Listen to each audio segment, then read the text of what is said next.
It was like physical abuse and silence, but for the most part, it was uncertainty with how to relate in a loving way after being punished. I didn't feel safe or protected in those moments. I was the black sheep of the family. Welcome to Rich Core Aunties, the podcast where relational skills meets radical truth.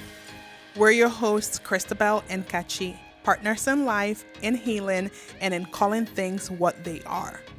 Around here, we believe that liberation lives in how we show up for ourselves and each other. Every episode, we get honest about conflict, care, culture, and connection, especially for those of us navigating life at the intersections of Blackness, queerness, and diaspora.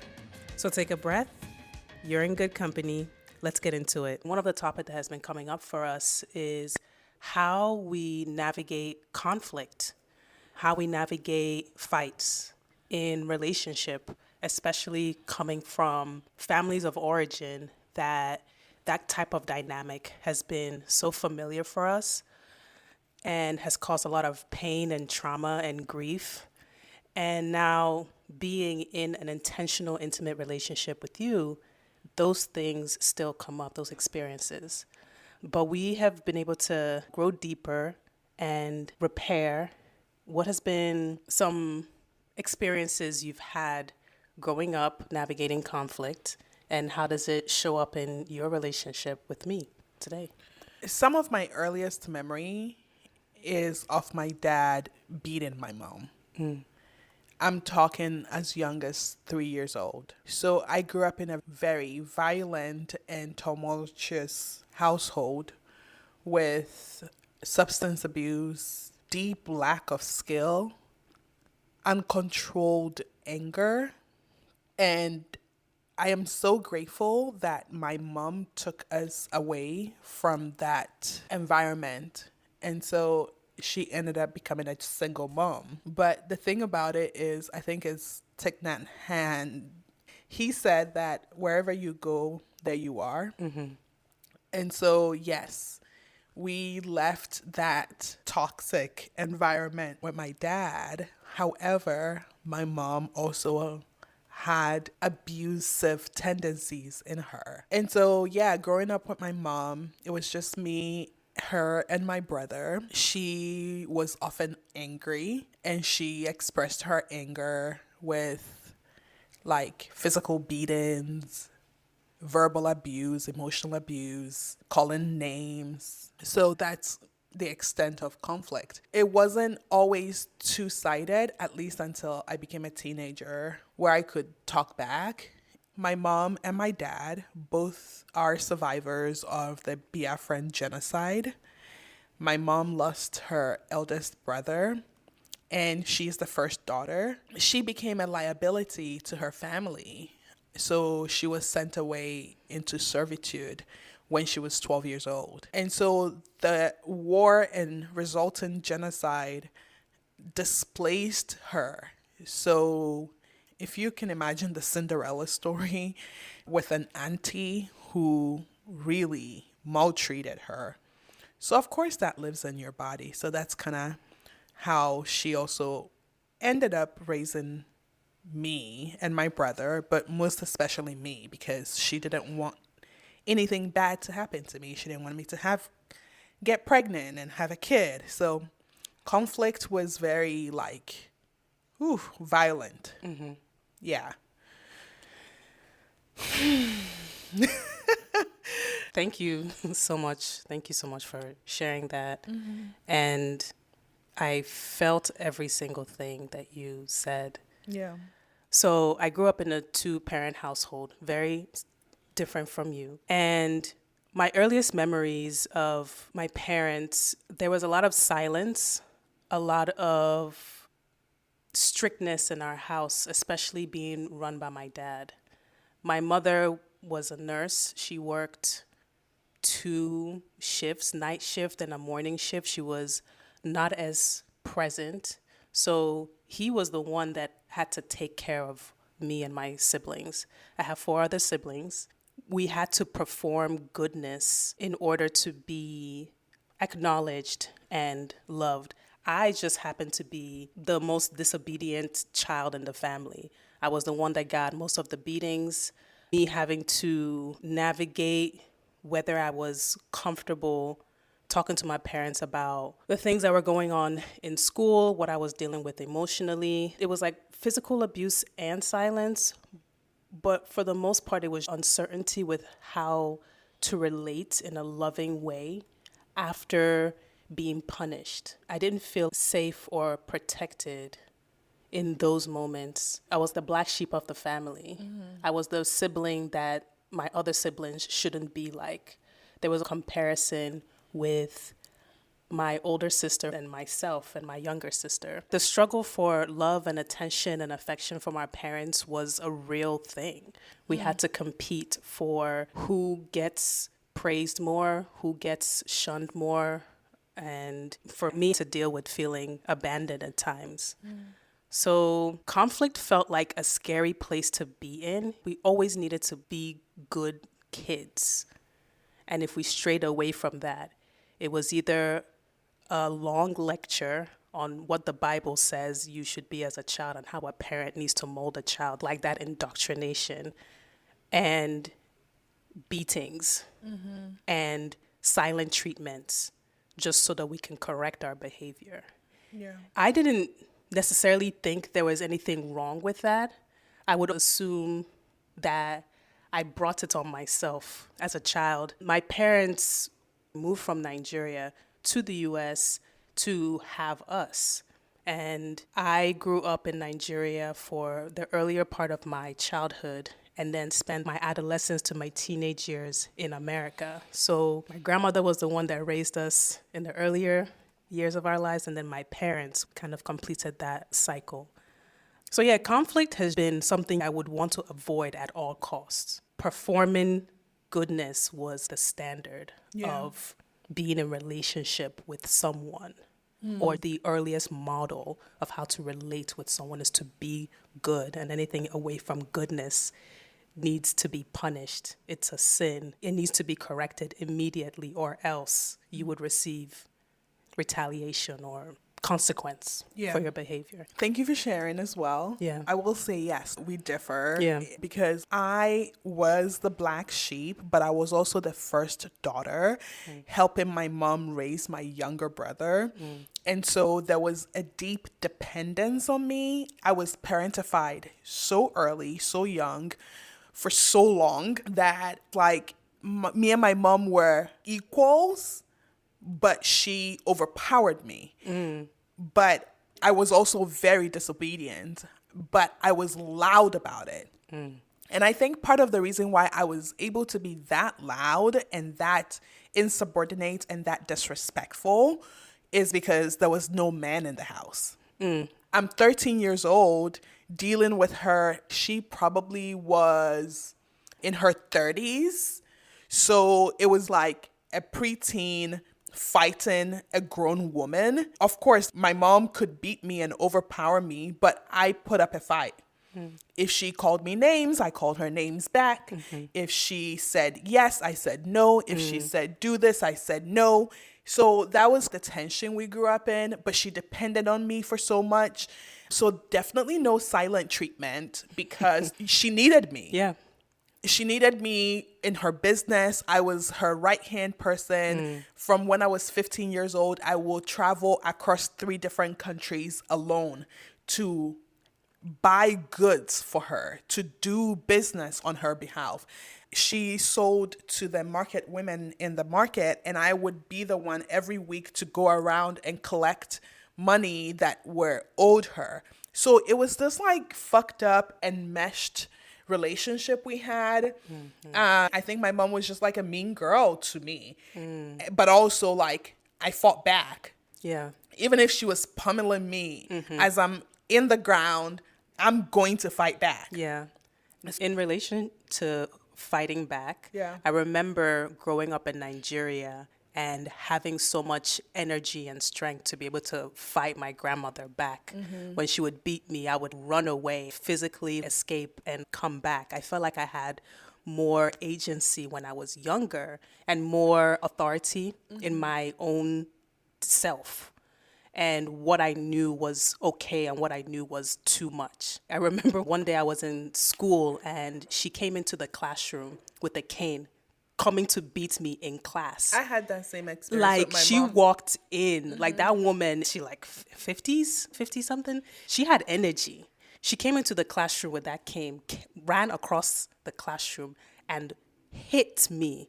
And at some point, I think I received maybe 2 or 3 lashes, and then I like got up and I ran out.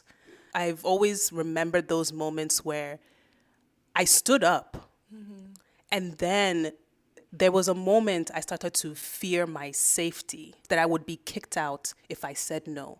This all started to happen when I returned to America around 8 years old. I noticed that my freedom was not as attainable as much as I felt it while I was in Nigeria. So I just had to perform obedience and hide if I did something wrong. Let's say if I broke the plate or something, Yeah. or I damaged the furniture, I would cover it up. And that was my earliest strategy to not getting punished. Yeah. Because I knew that if I was punished for too long, I may either lose my sanity or have my spirit be broken at the hands of my parents, especially my dad. In my brain, I needed to make these consideration. How much agency did I have over myself while I was living with my parents under their strict house rules? Yeah, I can.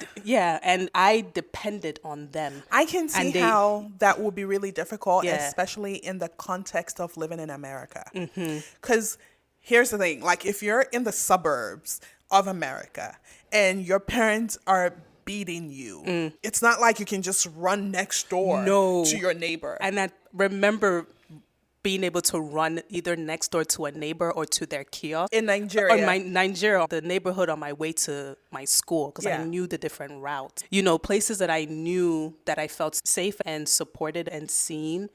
That was not the case in America. I was treated as a child, which I knew was not my true place in relating with adults. What do you mean by that? I built a love and appreciation of life, and I understood the world from the eyes of my auntie. I knew how to talk to adults. I knew how to relate with them. I knew how to crack jokes with them. I felt so comfortable rubbing shoulders with them. There were so many people that I knew in the neighborhood that I could just talk to about life. So when I had to perform being a child, it was inauthentic. It was kind of abusive, that I needed to listen to my parents. I needed to obey them, and I can't ask questions. I can't say why. I can't challenge them because women don't do that, or you're still a child. You're not as responsible. I didn't have any agency, and that was not who I was. So I will say that the times I would rebel and misbehave was my spirit not being settled, being treated the way I was treated. And living in America, that just felt really isolating, you know, Yeah. Oh my even within gosh. family. Yeah, no, because I completely relate to what you mean when you say that you had agency at a young age and you knew your mind and you could say your mind and Yeah. you could relate to adults. Because again, remember, I was telling you, I was my mom's right hand person I in get business from like so young. When I went to the market women who owed her to collect money for her, I spoke to them from a place of not subservience, but from a place of, oh, I know exactly how much you owe her. Exactly. I know exactly how much you paid. I know exactly what you promised you were going to pay this time. And this money that you're giving me, as I counted out, it's not enough. I respect that. And I am not leaving your stall until you pay what you said you were going to pay. Here it is on my paper. I can totally see living in America. I think really living under a roof with a man who is enforcing patriarchy in that very direct way can be really scary, and how that would lead to the performance of obedience. Back home, there's only so much my mom would do. She'll beat me, but the neighborhood come and say, enough now. We didn't live in a self-contained house. We were just open. So if she's beating me in the compound, Mr. Mensa down the road will hear it. And eventually, when she just would not stop, or when it just had gone on for too long, because me, I will cry loud though. I will shout that I'm being killed. So I think maybe when it had gotten to a point where he's like, okay, let me go and say something, he will come and intervene. Or when my mom will kick me out of the house to say, don't come into the house because I didn't come home from school on time, I will go to Mr. Mensa's house and he will bring me back home. So there is that separation that happens when you live in a country like America, where there's not that level of intimacy with your neighbors.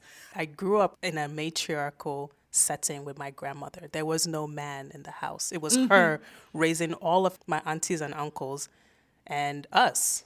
Yeah. So which was way different from the experience I had in America.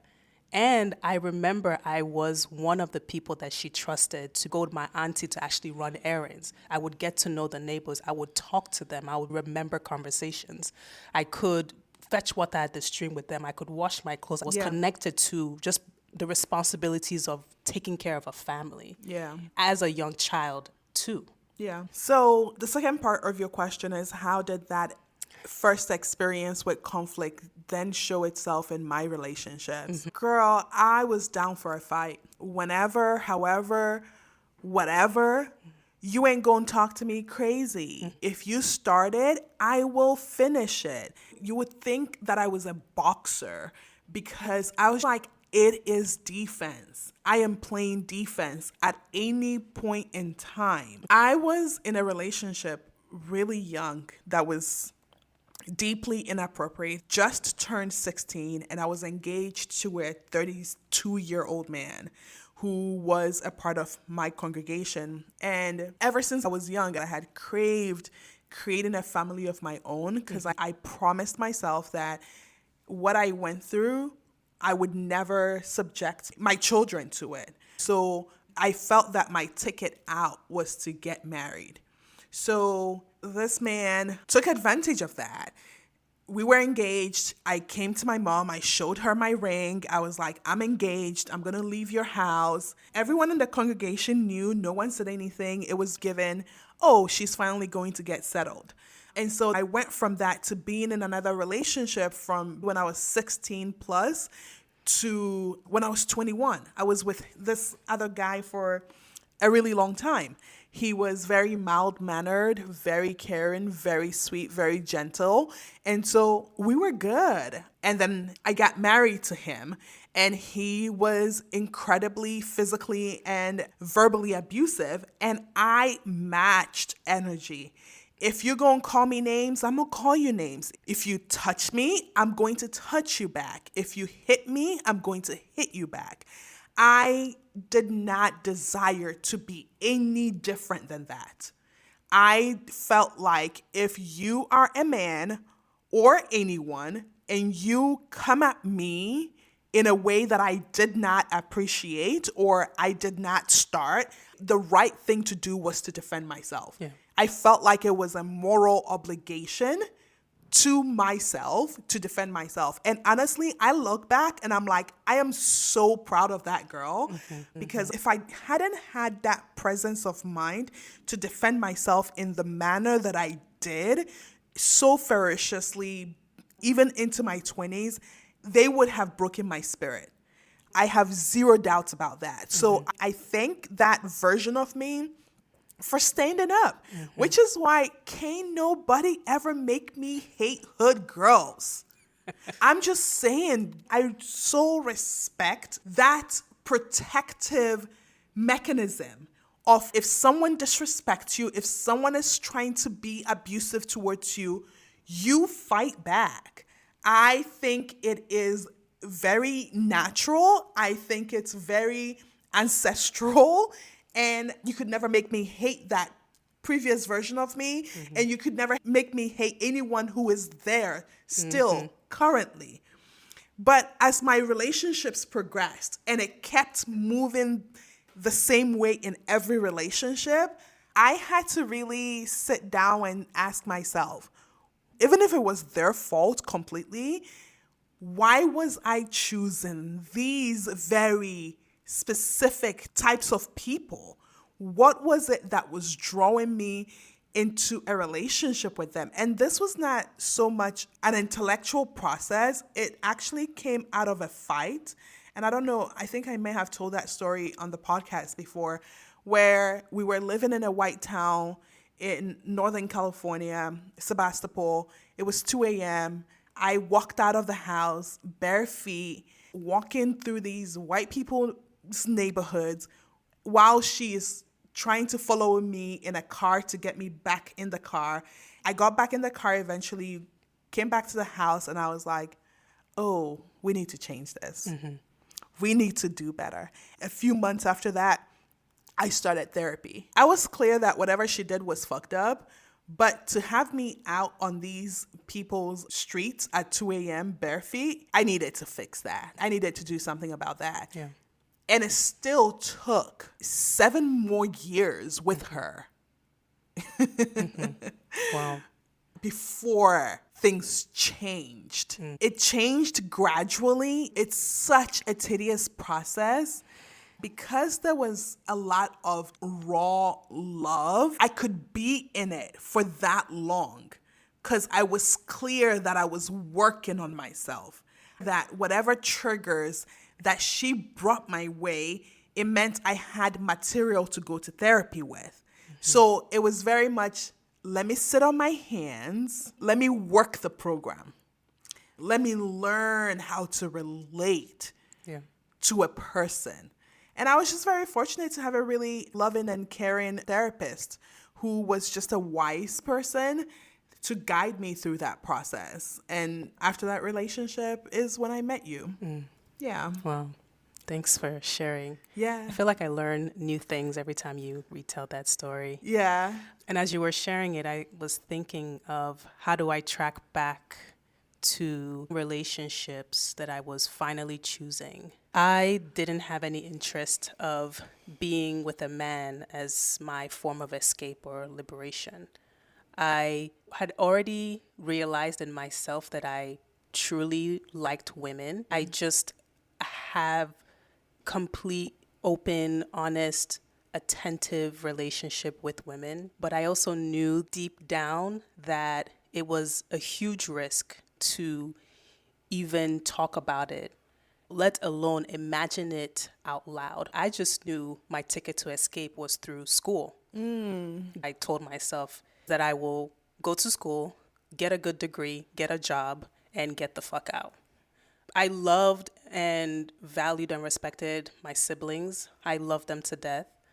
But I didn't think I was going to survive living under my parents' house. Mm-hmm. So the first experience of me leaving the house for school was boarding school in Nigeria. Again, my stomping grounds. I went to an all-girls boarding school. And I lived out my full lesbian fantasy. I would just keep it straight up. I fell in love. I had my first heartbreak. I explored relationships a lot in secrecy, given that I was in a school that was Catholic, all girls in Nigeria, and being in a relationship with a woman was not just a sin, but grounds for either expulsion or other consequences. It was really risky, but I felt comfortable enough to be able to share my experiences and connect with women and fall in love. How old were you? I was 13 around this time, 13, 14. Was there a fullness of yourself, including conflict in those relationships, or was it more, like you said, your lesbian fantasy? The conflict was more internal. That I was falling in love and dating women that I knew wouldn't be interested in continuing a relationship outside of school. Well, y'all were girls at this point, I right? mean, we were still girls, okay. But I had big dreams, because I knew who I was, but at the same time, I could tell that I would never be accepted. I would never be loved openly and boldly. The internal conflict was what was brewing in that young age. And also being found out. My older sister told my parents about me kissing a girl. And when they found out, they were so angry and ashamed, and they're like, how could you, and all these things, and this is not what we do, and what's all this about? So it made me go back into the closet in a way, out of self-protection. And this same internal conflict showed itself again in college when I was dating a guy. This guy didn't know that I was a lesbian the whole time. Yeah. I just kept a lot of secrets to myself. Got it. And holding on to a secret and not being fully yourself, it caused a lot of internal turmoil. I felt like I couldn't be myself around certain people. I felt like I had to hide and perform and shape-shift. And all of that nurtured how I eventually entered into an intimate lesbian relationship with my former partner. I was like now 21, 22. And it was hard. I had deep internal homophobia. Like, it didn't feel safe to say my true feelings, address anything that I felt was a slight with her. I was more timid when it came to addressing harm. I tried to please more than be available to be messy. It didn't allow for a relationship to fully develop because I was dealing with so much self-hate, you know? And whenever I would feel triggered or insulted or called out, I would just give the silent treatment. I wouldn't want to talk about it. I'll pretend it never happened, like it didn't exist. We would even go days without talking. And for me, it felt like that was my safest place to be, instead of being courageous enough to say, hey, whatever is going on between us, it's really painful. I would either pretend that it doesn't exist or like she was just being too sensitive. We didn't call each other names per se, but I would avoid having deep conversations because every time I would remember what a deep conversation would turn into was me getting smaller, not being able to speak my mind, not being able to challenge her thoughts, her opinions, or not being able to open myself up to challenge my own thoughts and opinions, to not feel abandoned or wanting to be in a relationship that nobody gave me any guidance to, that all I could think of was how this is not going to be observed by other people who I loved, how I don't feel as respected or as valued in society. I felt like I put a lot of burden and shame on myself as a result of my upbringing.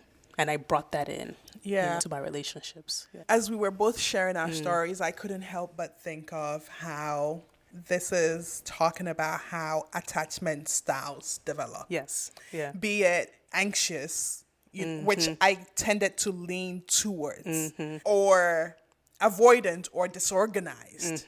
This is literally it. When you take the theory out of it, you can see it mapped out somatically, that of course, this is how you will end up showing up in relationships. Yeah, and passed down like by mimicking our caregivers and the relationships we had with them. Yeah. Every time we talk, me too, I get to know you a little bit more. So this is pretty cool.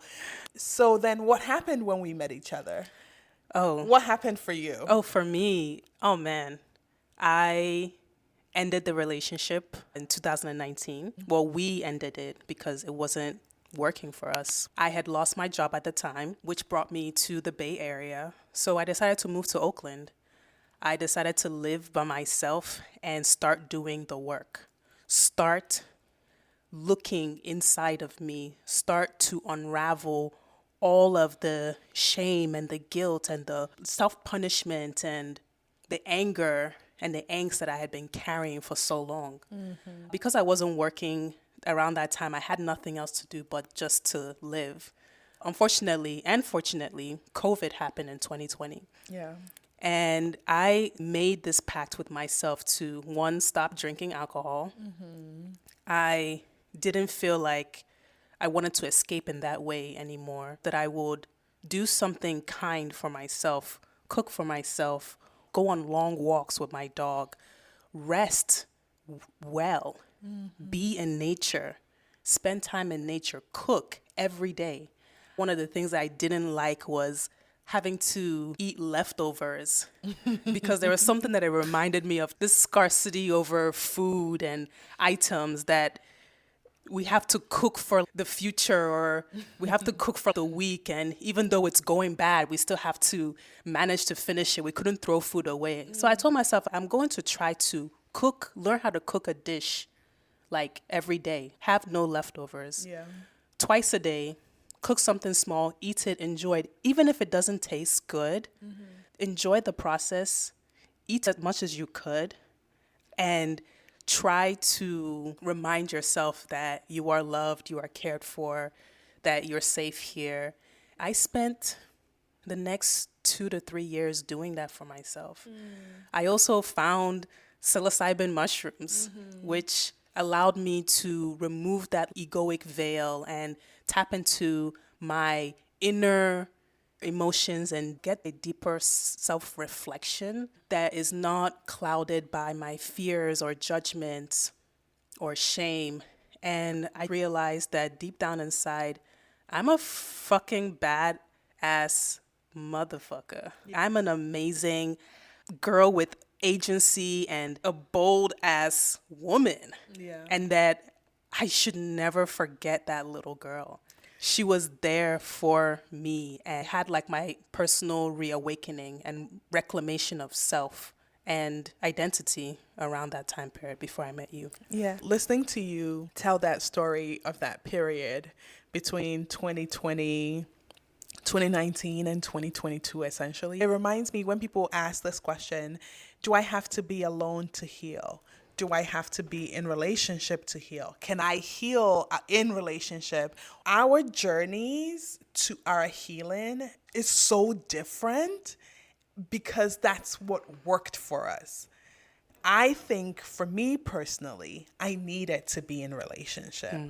I needed to witness myself reflected in another so that I can have a framework within which to understand what needed work on. On the flip side, you were alone. You were doing work somatically. You were going on walks. You were doing psilocybin. You were cooking for yourself.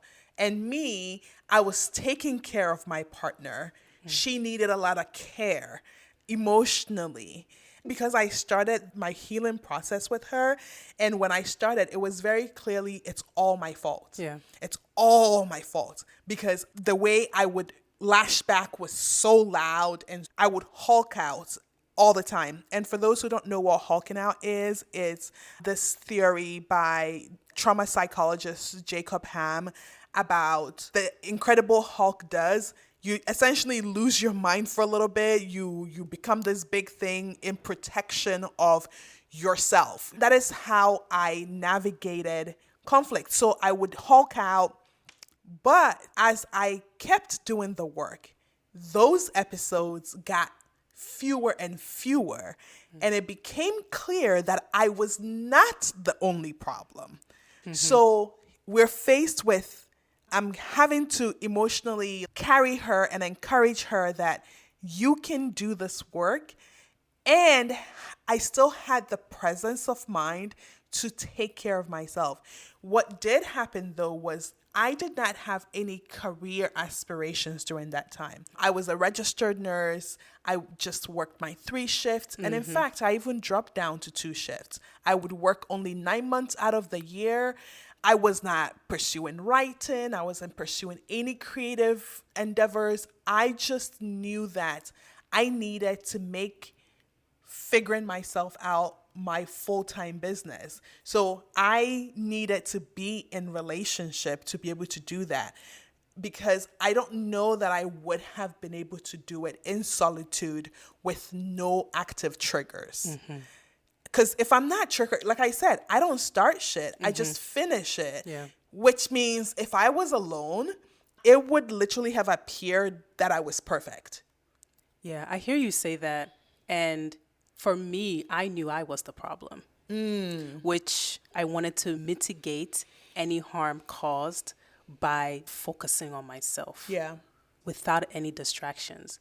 That was one of the things I appreciate about being in school, is that I could focus on one thing. I couldn't multitask a relationship. Yeah. It felt so overwhelming. Yeah. And it made sense. I didn't have any practice with being in a fully fledged relationship that was nurturing and audacious and open. Yeah. So having to go back into the source, which is me, I felt like I had enough people to contend with. All of my trauma, all of my parts, it was just enough. It was enough. No, absolutely. Completely valid. The reason why I brought that part out is if you are someone who is on your healing journey, started, or deep in it, and you're having to wonder, is there one way to do it? We're evident that there isn't a perfect way to do this. Yeah. I think that you can heal in relationship. You can heal in solitude. You just have to know what works for you.